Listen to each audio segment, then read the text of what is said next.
దత్తార్పణమస్తు. 2026 July 10వ తారీఖు నుండి 20వ తారీఖు మధ్యలో వృశ్చిక రాశి ఫలితం. వృశ్చిక రాశి వారికి గ్రహాల యొక్క యోగము సప్తమ స్థానంలో కుజ సంచారం, అష్టమంలో రవి బుధుల యొక్క సంచారం, భాగ్యస్థానంలో గురువు యొక్క సంచారం, అలాగే దశమంలో శుక్రకేతువులు, చతుర్థంలో రాహు, పంచమంలో శని. ఈ వృశ్చిక రాశి వారికి డబ్బు యోగం ఎలా ఉంది అన్న విషయానికి వస్తే, రావాల్సిన డబ్బు ఏదైనా ఉంటే అది వచ్చే అవకాశం ఉంది. రావాల్సిన డబ్బు ఈ 10 రోజుల్లో కొంత వచ్చే అవకాశం ఉంది, లేదా వాళ్ళ నుంచి ఏదైనా రెస్పాన్స్ వస్తుంది. ఈ టైంకి ఇస్తాను, పలానా టైంకి ఇస్తాను, ఇగో ఈ పని అవుతోంది నాది అని ఒక పాజిటివ్ న్యూస్ వినే అవకాశం ఉంది. అలాగే ఉద్యోగం చేసేవాళ్ళు, ఉద్యోగ ప్రయత్నాలు చేసే వాళ్లకు యోగం ఉందా అంటే ఉంది. గురుబలం వృశ్చిక రాశి పైన ఉంది కాబట్టి జాబ్ రావడం కానీ, లేదా జాబులో ప్రశాంతత, జాబులో ఎటువంటి రిస్క్ లేకపోవడం, జాబులో కొంత పేరు అంటే మంచి పేరు రావడం, ఓవరాల్గా జాబ్ చేసే వాళ్ళకి బాగానే ఉంటుంది. ఎవరైనా జాబ్ ట్రై చేసినా కూడా ఈ 10 రోజుల్లో జాబ్ వచ్చే అవకాశం ఉంది. అయితే మీరు అనుకున్న జాబు రావడానికి ఆస్కారం తక్కువ ఉంది. ఏదో ఒక జాబ్ అని కన్విన్స్ అయ్యి జాబ్ జాయిన్ అవుతారు. ఈ 10 రోజుల్లో ఏదైనా జాబ్ పరంగా మార్పు అయితే వస్తుంది. ఆల్రెడీ జాబ్ చేసే వాళ్ళకి మాత్రం నాట్ బ్యాడ్, పర్వాలేదు. ఇక వ్యాపారం చేసే వాళ్లకు ఇక్కడ భాగ్యస్థానంలో గురువు ఉన్నాడు, ధన రాశ్యాధిపతి భాగ్యంలో ఉన్నాడు, పంచమ రాశ్యాధిపతి భాగ్యంలో ఉన్నాడు. తప్పకుండా వ్యాపారంలో మంచి పేరు లేదా జనాకర్షణ, వ్యాపారంలో ఆదాయం పెరగడం క్లియర్గా మనకు సూచిస్తోంది. ఇక ఆరోగ్య వ్యవహారం, అష్టమ స్థానంలో రవి అలాగే బుధుడు. ఖచ్చితంగా కొంత అనారోగ్య సమస్యతో ఇబ్బంది పడతారు ఈ 10 రోజుల్లో వృశ్చిక రాశి వారు. చర్మ సంబంధితమైన వ్యాధులతో లేదా జలుబు, దగ్గు ఇత్యాది, జ్వరము ఇత్యాది దోషాలు వృశ్చిక రాశి వారికి క్లియర్గా తెలుస్తున్నాయి.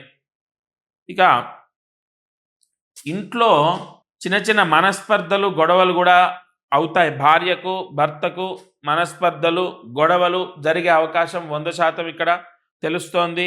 వాటికి నేను రెమెడీ చెప్తాను. ఎందుకంటే శుక్ర రాశిలో కుజ సంచారము, అందులో సప్తమంలో కుజుడుండి లగ్నాన్ని అంటే మీ రాశిని చూస్తున్నాడు. స్వరాశి అయినప్పటికీ కూడా కొన్ని గొడవలు జరుగుతాయి, మనస్పర్ధలు లభిస్తాయి. ఇక లోన్లు ఎవరైనా పెట్టుకుంటే లోన్లు వస్తాయా అంటే లోన్లు వచ్చే అవకాశం 100% ఉంది. రావాల్సిన డబ్బులు వస్తాయి, లోన్లు కూడా లభిస్తాయి. ఇల్లు మారడానికి 10 రోజుల్లో బాగుంటుందంటే అనుకూలంగా లేదు.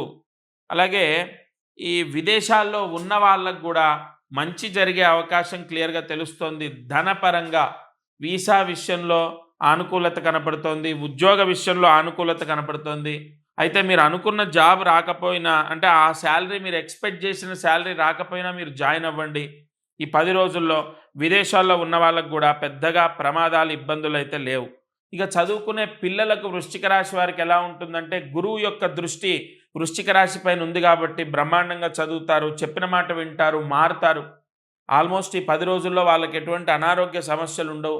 కొంత గురుబలం చేత చిన్న చిన్న అనారోగ్య సమస్యలు వచ్చినప్పటికీ చదువులో అనుకూలత గురువు యొక్క అనుగ్రహంతో వాళ్ళకి లభిస్తుంది.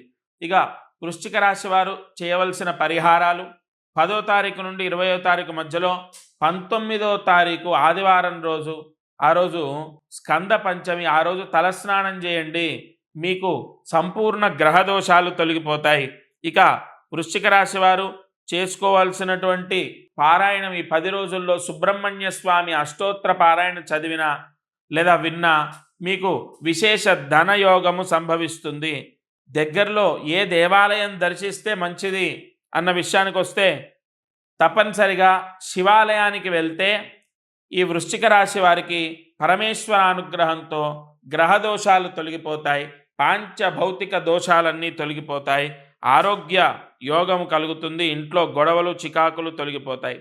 అలాగే ఈ వృశ్చిక రాశి వారు చేసుకోవలసిన దానం, దగ్గరలో ఉన్న ఆలయంలో బ్రాహ్మణుడికి అంటే అర్చకుడికి 1 కేజీ కొబ్బరి పొడి దానం చేయాలి. 1 కేజీ.